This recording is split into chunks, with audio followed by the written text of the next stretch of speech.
ॐ भूर्भुवः स्वः तत्सवितुर्वरेण्यं भर्गो देवस्य धीमहि धियो यो नः प्रचोदयात्। ॐ शान्ति शान्ति शान्ति। এরই মধ্যে আপনারা হয়তো দেখেছেন যে শ্রী নরেন্দ্র মোদী যখন বিদেশ ভ্রমণে ছিলেন, তিনি জাপানে গেছিলেন। তো জাপানে তাকে স্বাগত জানানোর জন্য বিদেশি ফরেনার্সরা সেখানে তারা গায়ত্রী মন্ত্র পাঠ করে নরেন্দ্র মোদীকে অভ্যর্থনা জানাচ্ছেন। টোকিওতে পৌঁছলেন প্রধানমন্ত্রী নরেন্দ্র মোদী। দুদিনের জাপান সফরে টোকিওতে মোদীকে গায়ত্রী মন্ত্রে স্বাগত জানানো হয়। তাকে শুধুমাত্র এটা প্রথমবার নয়, এর আগেও তার সঙ্গে এরকম হয়েছে। বিদেশিরা তাকে গায়ত্রী মন্ত্র করে তাকে স্বাগত জানাচ্ছেন।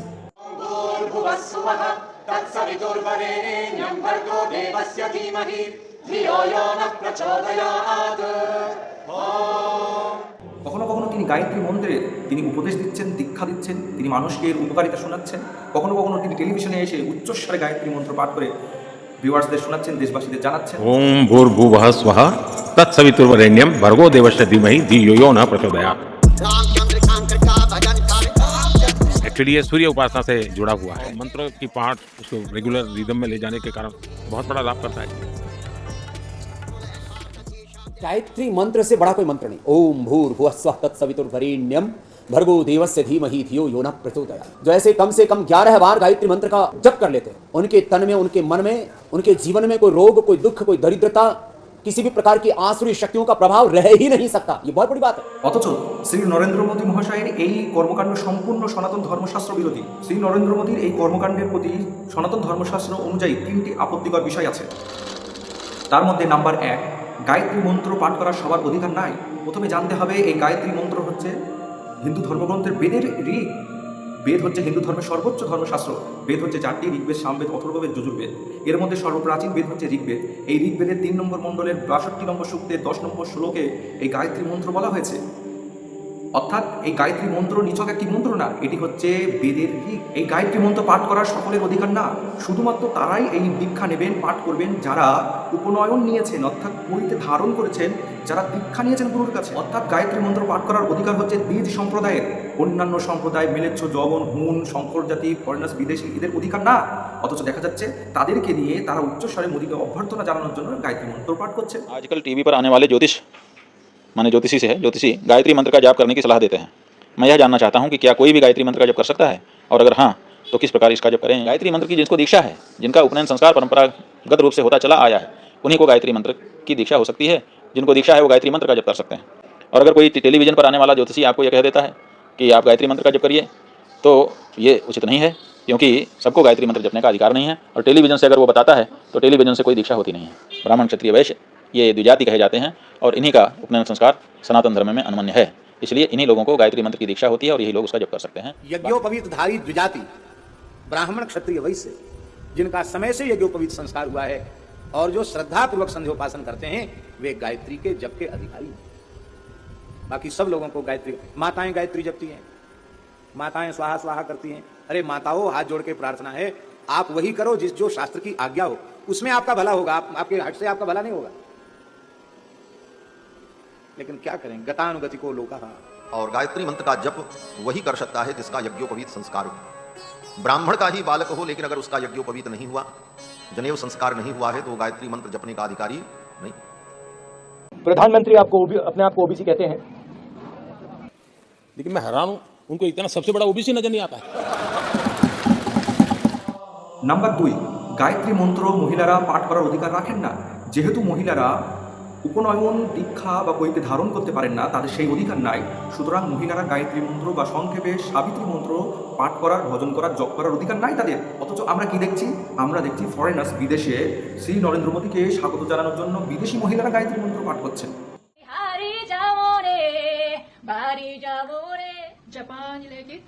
स्वागतम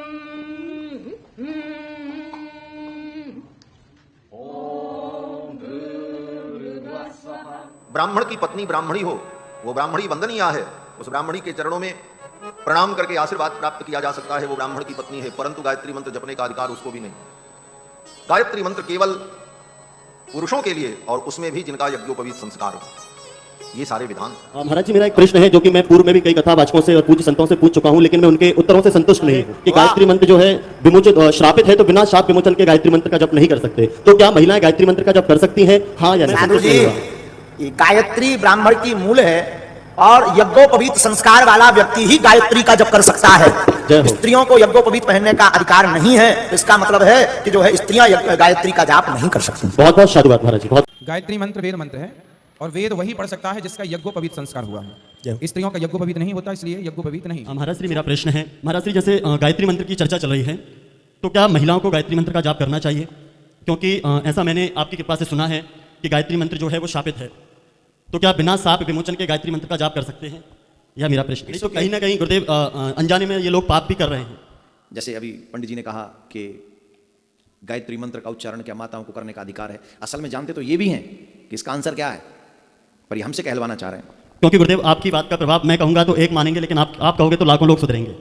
अगर हम ज्ञानी लोगों की बात माने, अगर हम वेदों की बात माने, तो माताओं को गायत्री का पाठ नहीं करना चाहिए।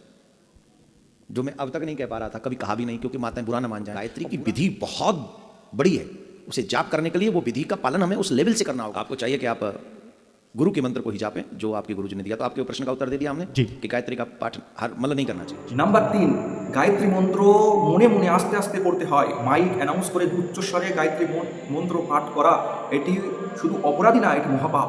ये जब आदमी लाउड स्पीकर से गायत्री मंत्र अपराध है, गलती नहीं है, अपराध है। पंचाक्षरी मंत्र, गायत्री मंत्र, द्वादशाक्षर मंत्र, ये तभी तो बुद्धि भ्रष्ट हो जाती है, तभी तो उसका लाभ नहीं मिलता। नहीं, गायत्री मंत्र पढ़ते हैं लोग, हम तो देख करके चौंके भाई, ऐसे गायत्री मंत्र पढ़ना पाप लगता है। चाहे जहां गायत्री मंत्र को बजाना भी पाप है, हम अपने आश्रम पर कभी नहीं बजवाते ना। गायत्री मंत्र को इस प्रकार से प्रयोग करना गलत है। इसमें तो गायत्री मंत्र की जो दुर्दशा भई है इस भयंकर युग में, हे भगवान, कम से कम आप लोगों से हमारी हाथ जोड़ के प्रार्थना है कि आप लोग गायत्री मंत्र की दुर्दशा न करें, नहीं तो खुद की दुर्दशा हो जाएगी, आपको कोई बचा नहीं पाएगा। वैदिक लोग भी जब गायत्री मंत्र आता है तो वे केवल व्याहृतियों का उच्चारण करके, ओम भूर्भुवः स्वः, ये व्याहृति है, इनका उच्चारण करके फिर केवल स्वर लगा करके उसका संकेत मात्र करते हैं, उसका स्पष्ट उच्चारण नहीं करते हैं गायत्री। अब छोटे छोटे बच्चे किसी घर में, महाराज जी इसको गायत्री मंत्र है, गायत्री मंत्र सुनाएगा, भैया तू गुरु मत बन, मत सुना, और कछु तुम्हें दोहा चौपाई याद हो तो सुना दो, उनको गायत्री मंत्र नहीं सुना। विद्यालय में जाए गायत्री मंत्र सुनाया जाएगा, कैसेट चल गए गायत्री मंत्र के, ढोल मजीरा बजा के उसका कीर्तन होता है। ये मंत्र का सत्कार नहीं, तिरस्कार है। मंत्र गुप्त भाषण है, उससे मंत्र शब्द सिद्ध होता है। मंत्र को प्रकाशित करने से जोग जुगत जुत मंत्र प्रभाव तवय फुरे जब करिए दुराऊ, मंत्र का स्पष्ट उच्चारण नहीं होना चाहिए। गायत्री मंत्र जिसमें 24 वर्ण है, तत्सवितुर्वरेण्यम से लेकर प्रचोदयात पर्यंत। अब गायत्री की चर्चा आ गई तो 2-4 महत्वपूर्ण बात इस संदर्भ में भी कह दें। पहली बात तो गायत्री मंत्र का जोर से उच्चारण नहीं करना चाहिए। ये तो बताने के लिए मैंने केवल गायत्री मंत्र के एक पद को, आगे वाले पद को बोला और अंतिम पद को बोला, पूरा मंत्र बोल नहीं सकते माइक से, विधि नहीं। आजकल लोग माइक में गायत्री मंत्र पढ़ रहे हैं, गायत्री मंत्र का ऑडियो लगा करके कीर्तन सुन रहे हैं, घर में बज रहा है तबला हारमोनियम पर। गायत्री मंत्र के विषय में जो शास्त्र में लिखा है, गायत्री मंत्र का उच्चारण करते समय, जप करते समय ओंठ भी नहीं हिलना चाहिए, दांत दिखना नहीं चाहिए, दांत पर दांत सटा हो, ओंठ पर ओंठ सटा हो और मन में गायत्री मंत्र चले। दंतान्नैव प्रकाशयेत, महर्षि याज्ञवल्क्य अपनी स्मृति में कहते हैं कि दंतान्नैव प्रकाशयेत, दांत दिखना नहीं चाहिए। आजकल लोग बच्चों को गायत्री मंत्र याद करा देते हैं, और स्वामी जी आए, गुरु जी आए तो बड़े गौरव से कहते हैं, स्वामी जी हमारे बच्चे को गायत्री मंत्र याद है, बेटा सुनाओ।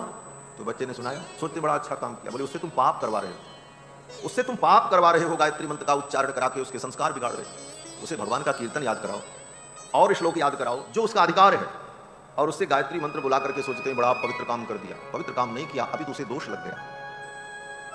अनधिकृत व्यक्ति अनधिकृत कार्य करता है तो उसे दोष लगता है। यज्ञ यागादि समस्त कर्म, सारे वेद मंत्र सब कुछ अच्छे हैं, सब कल्याण के लिए ही बने हैं हमारे आपके, लेकिन किसके लिए क्या है यह भी जानना बहुत जरूरी है। सबके लिए सब कुछ नहीं है।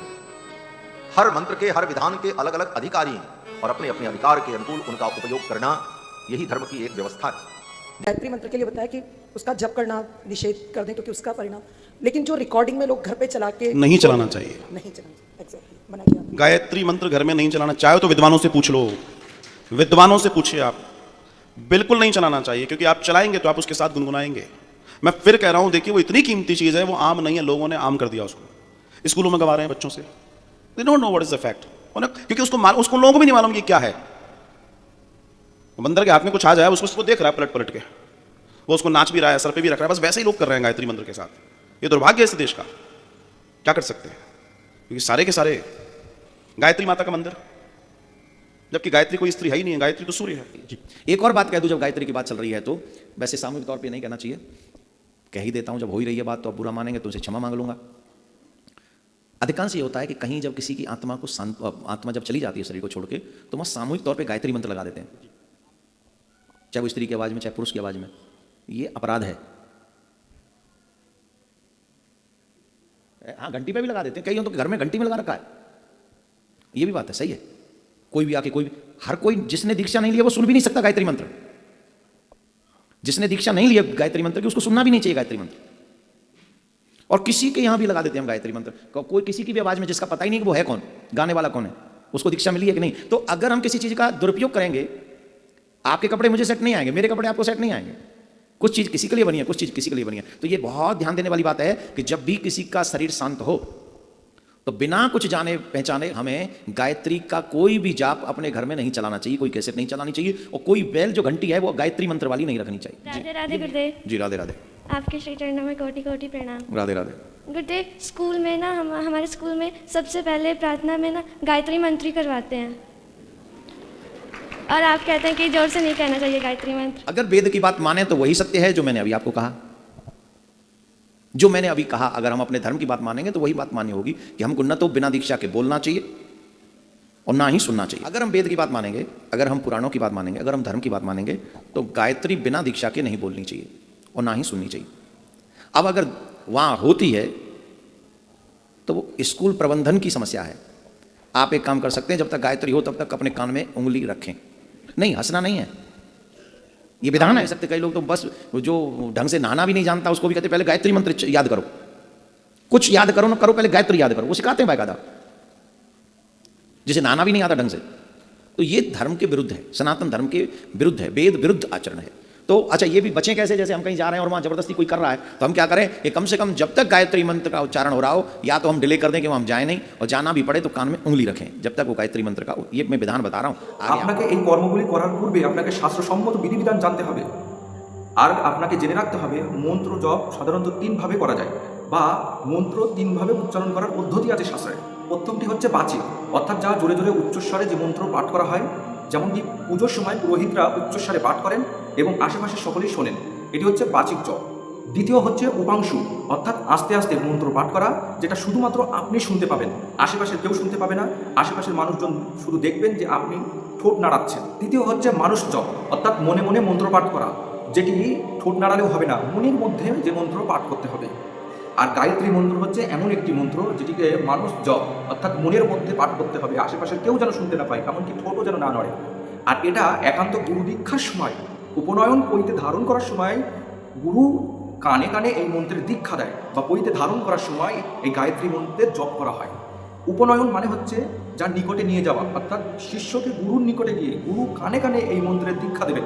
উচ্চস্বরে লাউড স্পিকারে উচ্চধ্বনিতে গায়ত্রী মন্ত্র পাঠ করা এটা শুধু অপরাধী না, মহাপাপ বলে শাস্ত্রে বর্ণিত আছে।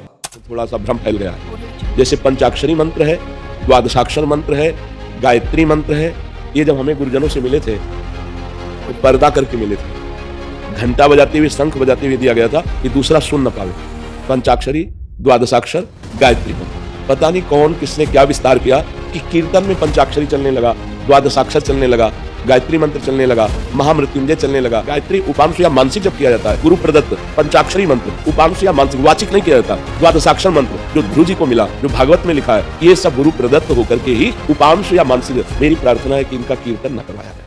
महाराज जी, क्या गायत्री मंत्र को नाम जप की तरह किया जा सकता है? नहीं, ऐसा बात जो भ्रष्टाचार छा रहा है ना बुद्धि में, यही सब कारण है। शास्त्रीय मर्यादाओं का उल्लंघन करके मनमानी, तो देख लो क्या है, कौन सी आध्यात्मिक अनुभूति हो रही, इसीलिए नहीं हो रही। उसके अनुसार चलना चाहिए जैसा शास्त्र आज्ञा कर रहा है। मनमानी मंत्रों का उच्चारण से कीर्तन थोड़ी होता है, मंत्रों का कीर्तन नाम का होता है, नाम का कीर्तन। मोहन खंडेलवाल जी और भाग्यश्री, गुरुदेव आपके चरणों में कोटि कोटि प्रणाम। मैं हरदम गायत्री मंत्र का जाप करता हूँ, शुद्ध एवं अशुद्ध स्थिति में क्या ये करना सही है? नहीं गलत, मंत्रों का शुद्ध अवस्था में थोड़ी कहीं विधान लिखा हो।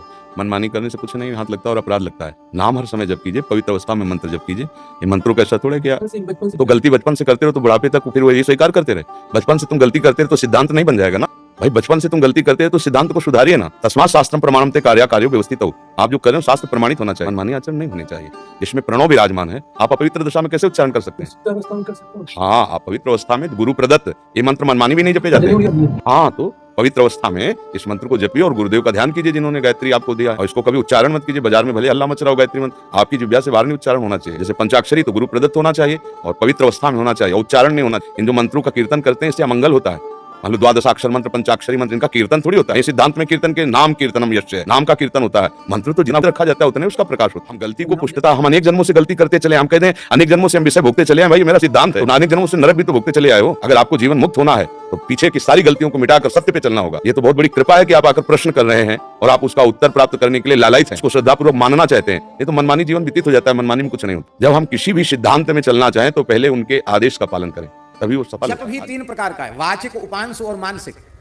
वाचिक में जिसमें बहुत मंत्र स्वर निकलता है, बाहर किसी को सुनाई नहीं पड़ता है, पर हम खुद मंत्र का उच्चारण स्वयं सुनते हैं और जप करते हैं, वो हुआ वाचिक। उपांशु जिसमें उच्चारण बिल्कुल नहीं होता, भीतर थोड़ी जिह्वा और होठ हिलते हैं थोड़े थोड़े, वो हुआ उपांशु।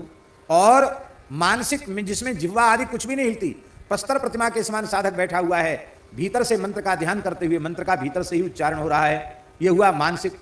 और मानसिक जप जो है वाचिक जप से 100 गुना श्रेष्ठ है उपांशु, और उपांशु जप से 1000 गुना श्रेष्ठ है मानसिक जप। अब मानसिक जप कितने लोग कर रहे हैं? घर में गायत्री मंत्र नहीं चलाना चाहिए। क्यों? गायत्री का जो उच्चारण है वो मुख के बाहर नहीं होना चाहिए। गायत्री वेद मंत्र है और वेद मंत्र की परंपरा है, गायत्री मंत्र स्त्रियों को नहीं बोलना चाहिए, पहला। दूसरा, उसे मुख के बाहर नहीं बोलना चाहिए, मतलब अंदर ही अंदर जपें, और पुरुष ही बोलें। गायत्री मंत्र वो जपते हैं जिनका यज्ञोपवीत होता है, जिनका यज्ञोपवीत नहीं होता वो गायत्री मंत्र नहीं बोलते। गायत्री मंत्र का तात्पर्य भी कठोपनिषद आदि के अनुसार विधिवत परंपरा प्राप्त सनातन विधा से जिनको समय पर यज्ञोपवीत प्राप्त है, ब्राह्य संज्ञा जिनकी नहीं है, वे कुलगुरु या पिता पितामह अग्रज के द्वारा, लेकिन गायत्री मंत्र का उपदेश ब्राह्मण ही कर सकते हैं और नहीं, क्योंकि ब्राह्मण में पूर्ण श्रोत्रियत्व चरितार्थ है। वेद का अध्ययन परंपरा प्राप्त सनातन विधा से जिनका जन्म हुआ है, ब्राह्मण क्षत्रिय वैश्य तीनों कर सकते हैं। वेद का अध्यापन ब्राह्मण ही करा सकते हैं। तो कुलगुरु से विधिवत यज्ञोपवीत के समय गायत्री मंत्र की जिनको दीक्षा प्राप्त है, शिखा सूत्र संपन्न हैं, वो पवित्र दशा में उसका जप कर सकते हैं। माइक से बोलने पर विस्फोट हो जाता है, क्योंकि मंत्र में एटम बम से ज़्यादा शक्ति सन्निहित है कि माइक से चिल्लाने वाले मंत्र नहीं हैं। आजकल फैशन है कि यज्ञशाला में भी माइक की गति हो गई। मंत्र में इतनी शक्ति है कि निहाल और बेहाल दोनों करने में वो समर्थ है। हर मंत्र तारक है, हर मंत्र मारक भी है, तो मंत्रों के साथ खिलवाड़ नहीं करना चाहिए। शास्त्रों में विधि निषेध जो है उसका अनुपालन करने पर भी हम हानि से बच सकते हैं और लाभान्वित हो सकते हैं। इसीलिए आजकल के आस्तिकों से बड़ा डर लगता है। आस्तिक से डर लगता है, नास्तिक से डर नहीं लगता। जितनी हमारी बात नेपाल के प्रधानमंत्री समझ गए जल्दी आपसे मंच पर, उतनी जल्दी बात भारत के प्रधानमंत्री नहीं समझ सकते, न पूर्व न वर्तमान। जितनी जल्दी बात मेरी कम्युनिस्ट, वो भी चीन से हाथ मिलाने वाले नेपाल के प्रधानमंत्री समझ गए, उतनी बात भारत के भूतपूर्व या वर्तमान प्रधानमंत्री नहीं समझ सकते। आजकल के आस्तिकों से डर क्यों लगता है बता दूं? मूर्ति में आस्था, मूर्ति के फल में आस्था, मूर्ति पूजन से प्राप्त फल में आस्था, बीच की विधा में आस्था नहीं, प्रोसेस मेथड विधि निषेध में आस्था नहीं। मंत्र में आस्था है, ध्यान गया, मंत्र के फल में आस्था है, लेकिन कौन कैसे कब कहाँ विधि निषेध में आस्था नहीं है। ऐसे आस्तिकों से भगवान बचावें, और ऐसे आस्तिकों की बड़ी दुर्गति हो रही है। गुरुओं के मारे हुए, मंत्र के मारे हुए लाखों व्यक्ति पागल होकर घूम रहे। गुरुओं के मारे हुए, मंत्र के मारे हुए लाखों व्यक्ति, कुंडलिनी जागरण के नाम पर, शक्तिपात के नाम पर लाखों व्यक्ति भारत में विक्षिप्त हो गए, विशेषकर युवक। সুতরাং আপনাকে শাস্ত্র জানতে হবে, শাস্ত্র জেনে শাস্ত্রের বিধি অনুযায়ী আপনাকে ধর্মকর্ম করতে হবে। নিজের স্বেচ্ছা অনুযায়ী মনমানি ধর্ম করলে সেটা গ্রহণযোগ্য না। এতে শান্তি সমৃদ্ধি এবং ধর্ম আচরণ পালন করা হয় না। শ্রীমদ্ ভগবদ গীতা 16 নম্বর অধ্যায় 23 এবং 24 নম্বর শ্লোকে শ্রীকৃষ্ণ এমনটাই বলেছেন। ভগবদ গীতা 16 নম্বর অধ্যায় 23 নম্বর শ্লোকে শ্রীকৃষ্ণ বলছেন, য শাস্ত্র বিধিমম উৎসিজ্য, অর্থাৎ যে ব্যক্তি শাস্ত্র বিধিবিধান উৎসিজ্য পরিত্যাগ করে বর্ততে কর্ম কাম বর্তায়, যে ব্যক্তি অন্যান্য কর্ম আচার অনুষ্ঠান করে নিজের স্বেচ্ছা অনুযায়ী, বলছে ন সিদ্ধি, সেই ব্যক্তি কখনোই সিদ্ধি লাভ করতে পারে না। এই সমস্ত ধর্মীয় বিধিবিধান জেনে আপনাকে ধর্ম পালন করতে হবে। নিজের ইচ্ছা অনুযায়ী ধর্ম পালন করলে সেই ধর্ম গ্রহণযোগ্য না।